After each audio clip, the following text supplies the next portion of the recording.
நல்லா முருகலா வந்திருக்கா?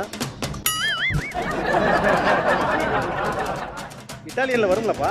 இத்தாலியன்ல என்னப்பா இது இது இது என்னப்பா இங்க பாருங்கப்பா. இப்படி ரெடி.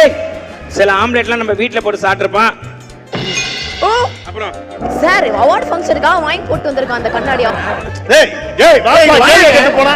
பட் சார் இப்பலாம் பிஹேவ் பண்ண கூடாது. பட் சார் இது ஒரு அவார்ட் ஃபங்க்ஷன், வெயிட் பண்ணுங்க. சூப்பரா இருக்கு. நிறம், மனம், சுவை, திடம் எல்லாமே நல்லா இருக்கு.